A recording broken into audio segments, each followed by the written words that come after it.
नमस्कार, राम राम। स्वागत है आप सभी भाई बंधुओं का एनएस शिक्षा परिवार में। कैसे हो साथियों? उम्मीद है, आशा है बेहतरीन होंगे और आपकी तैयारी एकदम चरम सीमा पे होगी, अच्छी होगी, बेहतरीन होगी। आप एग्जाम में फोड़ के आने वाले हो। इसी के साथ में अंतिम रिवीजन क्लास है एसएसटी के लिए। आप चाहे तो अच्छे से इसको देख सकते हैं। एक रिवीजन हो जाएगा आपकी सभी जो सामाजिक विज्ञान एसएसटी का है, तो एक क्विक रिवीजन, फास्ट रिवीजन आपके एग्जाम्स के लिए रामबाण साबित होने वाली है। तो फटाफट से हम रिवीजन करेंगे और साथ ही अगर आप हमारे चैनल पे नए हैं तो चैनल को सब्सक्राइब करके वीडियो लाइक शेयर जरूर कर देंगे सभी। तो चलिए क्लास को शुरू कर देते हैं। पहला क्वेश्चन आपके स्क्रीन पे है। क्वेश्चन आंसर हम केवल जानेंगे, उससे ज़्यादा कुछ जानना नहीं है क्योंकि रिवीजन की क्लास है। पहला क्वेश्चन आपके स्क्रीन पे है कि ऋग्वेद के किस मंडल में शूद्र शब्द का पहली बार उल्लेख हुआ है? ऋग्वेद में साथी कुल 10वें मंडल में पुरुषोक्त में 10वें मंडल के पुरुषोक्त में शूद्र शब्द का पहली बार प्रयोग हुआ है, ये आपको याद रखना है। ऋग्वेद में कुल कितने मंडल हैं? तो ऋग्वेद में कुल 10 मंडल हैं, ये भी आपको ध्यान में रखना है। ऋग्वेद में कुल कितने मंडल है साथी? तो 10 मंडल है। और ऋग्वेद के जो थर्ड मंडल है उसमें गायत्री मंत्र का उल्लेख है विश्वामित्र जी के द्वारा, ये आपको ध्यान रखना है। बौद्ध संगति, जो बौद्ध संगति हुई थी, किस बौद्ध संगति यानी बौद्ध धर्म में हीनयान और महायान का विभाजन हुआ था? तो चौथी बौद्ध संगति हुई थी साथी कुंडलवन कश्मीर में कनिष्क के शासन काल में हुई थी। इसी में साथी क्या हुआ था? बौद्ध धर्म के दो विभाजन हुए थे, हीनयान और महायान। अगला क्वेश्चन है, मौर्य काल में गुप्तचर विभाग के प्रधान को क्या कहा जाता है? तो गुप्तचर जो विभाग है उसको क्या कहा जाता है? महामर्त्य सर्प कहा जाता है, या इसे सर्वमर्त्य सर्प भी कहते हैं। ठीक है, ये आपको ध्यान में रखना है। अगला क्वेश्चन है, गुप्त राजाओं में किसे सर्वप्रथम महाराज धीराज की उपाधि धारण की थी? तो चंद्रगुप्त ने साथी किसकी उपाधि धारण की थी? महाराजा धीराज की उपाधि धारण की थी। राजतरंगिणी के अनुसार सम्राट अशोक के आराध्य कौन देव थे? तो साथी सम्राट अशोक के आराध्य देव भगवान शिव थे। कौन से साथी? भगवान शिव थे। चोल वंश का वह कौन सा शासक था जिसने क्या किया था? गंगई कोंड चोल की उपाधि धारण की थी। तो राजेंद्र प्रथम ने गंगई कोंड चोलपुरम की उपाधि धारण की थी, ये आपको ध्यान में रखना है।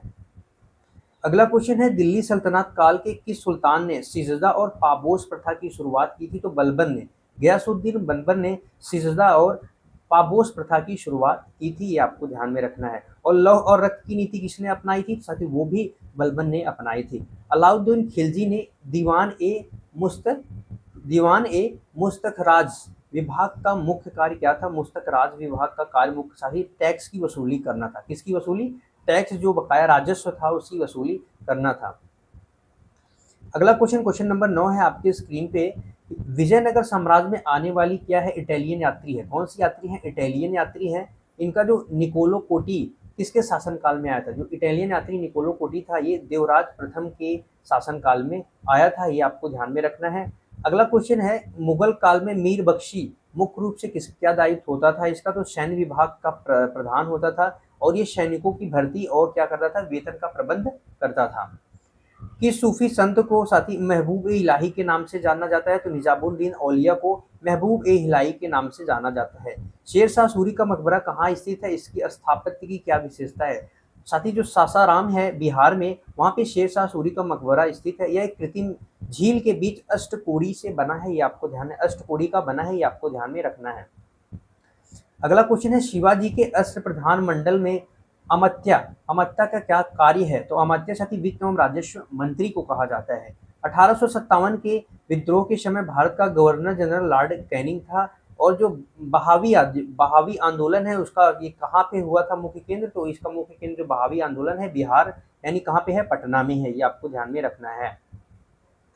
अगला क्वेश्चन नंबर 16 है, भारतीय राष्ट्रीय कांग्रेस के किस अधिवेशन में पहली बार स्वराज शब्द का प्रयोग किया गया था? तो कलकत्ता अधिवेशन जो 906 का हुआ था, दादा माई नरोजी इसके अध्यक्ष थे। इसमें सबसे पहले स्वराज शब्द का प्रयोग किया गया था। अगला क्वेश्चन है, गदर पार्टी की स्थापना 1913 में होती है।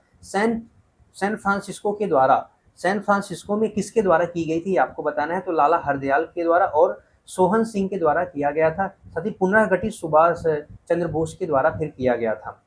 अगला क्वेश्चन है, 1940 में जो अगस्त प्रस्ताव है साथी किस वायसराय के काल में प्रस्तुत किया गया था? लिनलिथगो के कार्यकाल में अगस्त प्रस्ताव प्रस्तुत किया गया था। फॉरवर्ड ब्लॉक की स्थापना 1939 में होती है। कांग्रेस के अध्यक्ष पद से त्यागपत्र देने के बाद सुभाष चंद्र बोस जी ने किया था। अगला क्वेश्चन है, किस घटना के विरोध में रविन्द्रनाथ टैगोर ने ब्रिटिश सरकार द्वारा दी गई नाइटहुड की उपाधि वापस कर दी थी। तो जलियांवाला बाग हत्याकांड जो 13 अप्रैल 1919 को हुआ था, इस हत्या के प्रकरण के बाद साथ ही रविंद्रनाथ टैगोर जी ने अपना जो नाइटहुड की उपाधि वो क्या कर दी थी, वापस कर दी थी। अगला क्वेश्चन है पृथ्वी। पृथ्वी के जो कोर हैं साथी, कोर में किन दो तत्वों की प्रधानता होती है जिसके कारण इसे निफे कहा जाता है? साथी निकिल और लोहा, निकिल और लोहा यानी इसे फेरस कहते हैं, इस निफे इसके कारण इसे निफे कहा जाता है। भूमध्य रेखा, कर्क रेखा और मकर रेखा तीनों किस महाद्वीप से होकर गुजरती हैं? तो अफ्रीका महाद्वीप से भूमध्य रेखा, कर्क रेखा और मकर रेखा तीनों एक ही महाद्वीप से होकर गुजरती हैं। अगला क्वेश्चन है ओजोन परत कहाँ पे पाई जाती है? वायुमंडल में ओजोन परत जो परावैंगनी किरण रोकने का कार्य करती हैं वो समताप मंडल में पाई जाती हैं। अगला बताना है कि जो राकी पर्वतमाला है के पूर्वी ढालों पर चलने वाली जो गर्म और शुष्क हवाएं हैं उनको क्या कहते हैं? राकी पर्वतमाला पे के पूर्वी ढालों पे साथी जो गर्म और शुष्क हवाएं चलती हैं उसे चिनूक कहते हैं। क्या नाम है साथी? चिनूक नाम है। विश्व की सबसे गहरी झील कौन सी है और यह किस देश में है? तो विश्व की सबसे गहरी झील बैकाल झील है और कहाँ पे स्थित है? रूस में स्थित है, ये आपको ध्यान में रखना है। स्वेज नहर किन दो महासागरों को आपस में जोड़ता है? लाल सागर और भूमध्य सागर को जोड़ता है। डिएगो गार्सिया द्वीप किस महासागर में स्थित है? तो हिंद महासागर में स्थित है डिएगो गार्सिया द्वीप, आपको ध्यान में रखना पड़ेगा। भारत की मुख्य भूमि का सबसे दक्षिणी बिंदु क्या कहा जाता है? साथी उसको कहते हैं कन्याकुमारी। क्या कहते हैं? कन्याकुमारी कहते हैं सबसे दक्षिणी बिंदु को। दक्षिण भारत की सबसे ऊंची चोटी कौन सी है और यह किस पहाड़ी पे स्थित? दक्षिण भारत की सबसे ऊंची चोटी साथी अनाई मुड़ी है, अन्नामलाई पहाड़ी पर क्या है? स्थित है। अगला क्वेश्चन आपके स्क्रीन पे है, क्वेश्चन नंबर 30 है। सिपकिला दर्रा, सिपकिला दर्रा भारत के किस राज्य को तिब्बत से जोड़ता है? तो सिपकिला दर्रा नर्मदा नदी पे है जो सिपकिला दर्रा कहाँ पे स्थित है? सिपकिला जो दर्रा है साथी वो हिमाचल प्रदेश, तिब्बत को किससे जोड़ता है? हिमाचल से जोड़ता है सिपकिला दर्रा।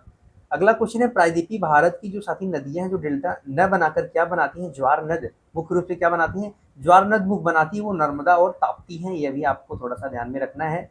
अगला क्वेश्चन है भारत का राष्ट्रीय जलमार्ग वन साथी NW1 क्या है? इन दो स्थलों के बीच विस्तृत है? तो प्रयागराज और हल्दिया इस पे है, गंगा नदी पे बना हुआ है।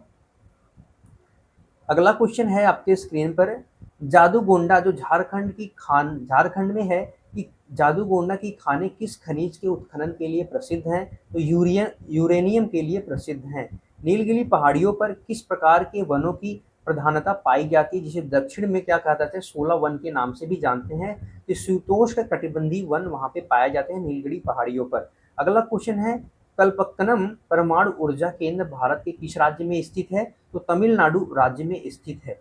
कहाँ पे स्थित है? तमिलनाडु राज्य में स्थित है। बॉम्बे हाई भारत में किसके उत्पादन के लिए प्रसिद्ध है? तो खनिज तेल के लिए, यानी पेट्रोलियम के लिए साथी बॉम्बे हाई जाना जाता है। झूमिंग कृषि को ब्राजील में किस नाम से जाना जाता है? तो रोका के नाम से जाना जाता है। रोका के नाम से झूमिंग कृषि को जाना जाता है।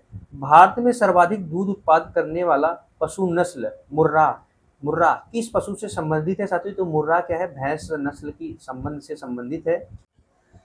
अगला क्वेश्चन है कि जो पाक जल डमरू मध्य है साथी, पाक जल डमरू मध्य है किन दो देशों को अलग करता है? भारत और श्रीलंका को अलग करता है। कपास की खेती के लिए सबसे उपयुक्त मिट्टी कौन सी है और इसे किसी अन्य नाम से जाना जाता है? तो कपास के लिए काली मिट्टी और इसे रेगूर मिट्टी के नाम से भी जाना जाता है। अगला क्वेश्चन है भारतीय संविधान की प्रस्तावना की भाषा क्या है साथी? प्रस्तावना की भाषा किस देश के संविधान से लिया गया है? तो बताना है कि ऑस्ट्रेलिया के संविधान से लिया है। और मूल विचार कहाँ से लिए गए हैं? जो मूल विचार है वो अमेरिका के संविधान से लिए गए हैं। राज्य पुनर्गठन आयोग 1953 के अध्यक्ष कौन थे? तो फजल अली कमीशन और फजील अली आयोग भी बना था, ये आपको याद रखना है। और जो एक्ट आया था साथी वो 1956 में आया था, ये भी आपको याद रखना है। भाषाई आधार पर पहला जो राज्य अलग हुआ था वो आंध्र प्रदेश था, ये भी आपको याद रखना है। अगला क्वेश्चन है कि भारतीय संविधान के किस अनुच्छेद के तहत अस्पृश्यता का अंत किया गया है? तो अनुच्छेद 17 के तहत अंत किया गया है। अगला क्वेश्चन है मूल कर्तव्यों को किस समिति की सिफारिश पे संविधान में जोड़ा गया था? तो स्वर्ण सिंह समिति थी। 42वां संविधान संशोधन 1976 हुआ था। भारत के राष्ट्रपति पर विहोग यानी इम्पीचमेंट चलाने की प्रक्रिया संविधान के किस अनुच्छेद में है? अनुच्छेद आर्टिकल 61 में दिया गया है। यदि राष्ट्रपति या साथी अगला क्वेश्चन है 46 नंबर का, यदि राष्ट्रपति और उपराष्ट्रपति दोनों का पद रिक्त हो तो भारत के राष्ट्रपति का कार्यभार कौन संभालेगा? तो भारत के जो चीफ जस्टिस हैं, मुख्य न्यायाधीश हैं, वो कार्यभार संभालते हैं। किस संविधान संशोधन के द्वारा लोकसभा का कार्यकाल 6 वर्ष से घटकर पुनः 5 साल कर दिया गया? तो 44वां संविधान संशोधन के तहत ऐसा हुआ था। अगला क्वेश्चन है संसद के दोनों सदनों की जो बैठक होती है इसकी अध्यक्षता लोकसभा अध्यक्ष करते हैं अनुच्छेद 118 के तहत। भारत के नियंत्रक एवं महालेखा परीक्षक जो होते हैं सीएजी जिसको कहते हैं, अपनी रिपोर्ट किसे सौंपता है साथी? तो ये अपनी रिपोर्ट राष्ट्रपति को सौंपते हैं। अगला क्वेश्चन है सर्वोच्च न्यायालय के जो न्यायाधीश हैं इनकी जो सेवा निवृत्ति की आयु है वो कितनी है? तो 65 वर्ष है। वहीं पे अगर हाई कोर्ट की बात की जाए तो वहां पे कितनी है? 62 वर्ष है। ये भी आपको याद रखना है। अगला क्वेश्चन जो सरकारी आयोग है, सरकारिया आयोग है, कमीशन है, इसका गठन किस विषय की समीक्षा करने के लिए किया गया था? तो केंद्र और राज्यों के संबंधों के लिए साथी इसका गठन किया गया था। अगला क्वेश्चन है कि पंचायती राज व्यवस्था को संवैधानिक दर्जा किस संविधान संशोधन अधिनियम के द्वारा दिया गया था? तो 73वां संविधान संशोधन के तहत 1992 में जो हुआ था। अगला क्वेश्चन है भारतीय संविधान की 12वीं अनुसूची का संबंध किससे है? तो नगर पालिका की शक्तियों और उत्तरदायित्व से है। ये भी आपको ध्यान में रखना है। अगला क्वेश्चन है संविधान के किस अनुच्छेदन के तहत राष्ट्रपति शासन लगाया जा सकता है? तो आर्टिकल 356 के तहत राष्ट्रपति शासन लगाया जाता है। राष्ट्रपति शासन आर्टिकल 356 के तहत लगाया जा सकता है। ठीक है। अगला क्वेश्चन है राष्ट्रीय मतदाता दिवस 25 जनवरी को मनाया जाता है। राष्ट्रीय मतदाता दिवस किस वाद में सर्वोच्च न्यायालय ने संसद को मूल क्या किया? मूल अधिकारों में संशोधन करने की शक्ति दी, लेकिन मूल ढांचे को अक्षुण्ण रखा। मूल ढांचे को क्या अक्षुण्ण रखा? तो संशोधन करने के बाद जो केशवानंद भारती बनाम केरल राज्य का वाद था साथी, जो 1973 में हुआ था, इसके तहत संशोधन करने की अनुमति दी गई थी। लोकसभा की समिति में कुल कितने सदस्य हैं? 22 सदस्य हैं, जिसमें 15 लोकसभा से हैं और बाकी 7 राज्यसभा के सदस्य हैं। अगला क्वेश्चन है भारत में आपातकाल, राष्ट्रीय आपातकाल की घोषणा अब तक कुल कितनी बार हुआ है? तो राष्ट्रीय आपातकाल साथी 3 बार लग चुका है, 1962, 1971 और 1975 में लग चुका है। शिक्षा का अधिकार मौलिक अधिकार के रूप में 86वां संविधान संशोधन 2002 के तहत आर्टिकल 21A में दिया गया है इसका प्रावधान। अगला क्वेश्चन है भारत के प्रथम चुनाव आयुक्त फर्स्ट चीफ इलेक्टोरल कमिश्नर कौन थे साथी? तो सुकुमार सेन है। अगला क्वेश्चन आपके स्क्रीन पे है, अर्थशास्त्र से रिलेटेड क्वेश्चन है कि जो प्रच्छन्न बेरोजगारी है इसका मुख्य अर्थ क्या है? प्रच्छन्न बेरोजगारी साथी किसी कार्य में आवश्यकता से अधिक लोगों का लगा होना, जैसे कृषि से संबंधित हो गए।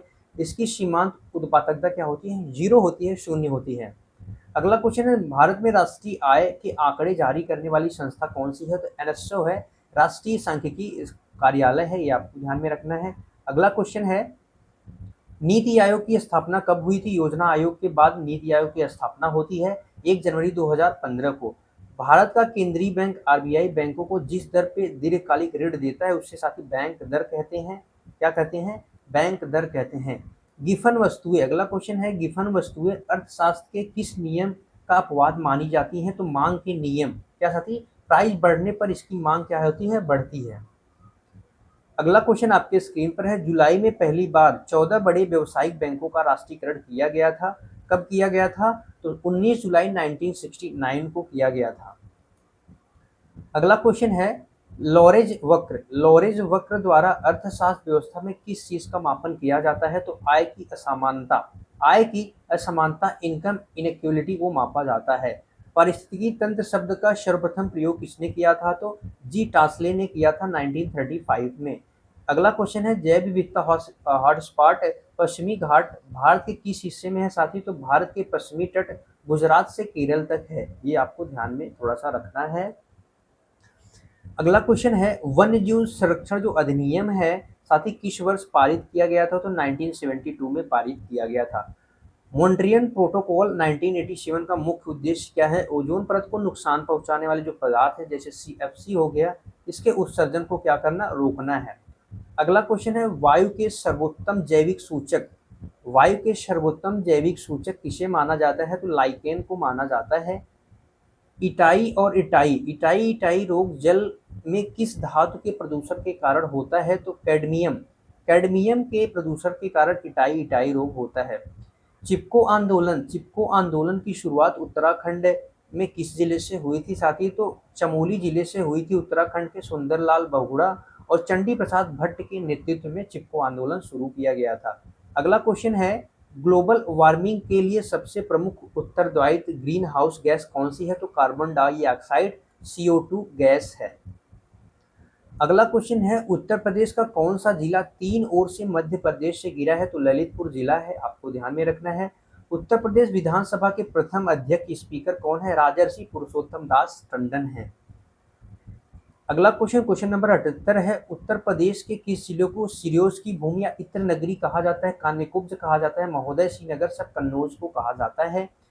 सैयद सलार मेला उत्तर प्रदेश के किस जिले में आयोजित होता है? तो बहराइच में होता है। उत्तर प्रदेश में यूरेनियम के सीमित भंडार के लिए ललितपुर जिला को जाना जाता है। किस जिला को? ललितपुर जिला को जाना जाता है।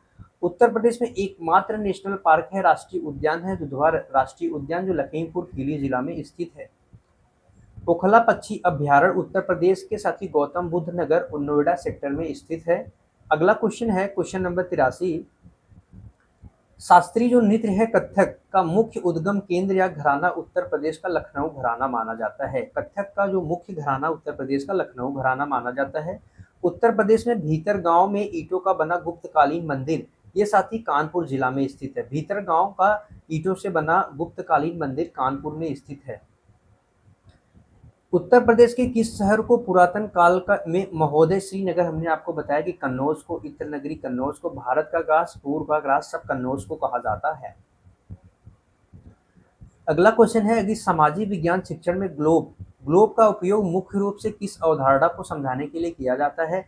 तो पृथ्वी का आकार, झुकाव, अक्षांशर, देशांतर और घूर्णन गति को दर्शाने के लिए ग्लोब का प्रयोग किया जाता है। अगला क्वेश्चन है, किस शिक्षण विधि में को करके सीखने, लर्निंग बाय डूइंग के सिद्धांत पर आधारित सबसे क्या है सबसे बेहतर सामाजिक विज्ञान की विधि माना गया है? तो परियोजन विधि, प्रोजेक्ट मेथड में लर्निंग बाय डूइंग सबसे अच्छा माना गया है। अगला क्वेश्चन है, सामाजिक विज्ञान के पाठ्यक्रम में इतिहास विषय को शामिल करने का मुख्य शैक्षणिक उद्देश्य क्या है? तो शिक्षार्थियों की समय चेतना यानी टाइम सेंस और अतीत के संदर्भ में वर्तमान को समझने की क्षमता को क्या करना, विकसित करना है। थोड़ा सा आप इसको भी जानेंगे। एनसीएफ 2005 के अनुसार सामाजिक विज्ञान शिक्षण का मुख्य लक्ष्य क्या होना चाहिए? साथ ही आलोचनात्मक चिंतन होना चाहिए, क्रिटिकल थिंकिंग होना चाहिए और नागरिक चेतना का विकास भी होना चाहिए। ऋग्वेद में अधन्या न मारने योग्य शब्द का प्रयोग किस पशु के लिए किया गया है? तो गाय के लिए किया गया है, अधन्या यानी न मारने योग्य। गुप्त काल के दौरान सोने के सिक्कों को क्या कहा जाता है? सोने के सिक्कों को दीनार कहा जाता है गुप्त काल में।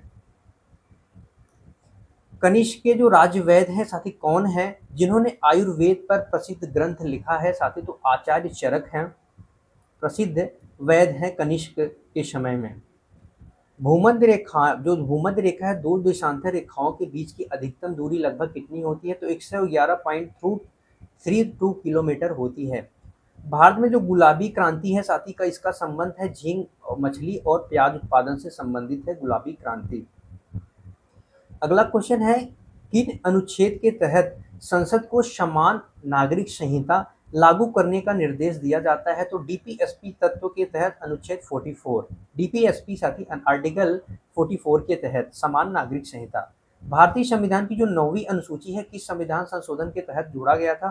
तो जो पहला संविधान संशोधन हुआ था 1951 में, ये किससे संबंधित है? साथी भूमि सुधार से संबंधित है। किससे संबंधित है? भूमि सुधार से संबंधित है, ये भी आपको ध्यान में रखना है।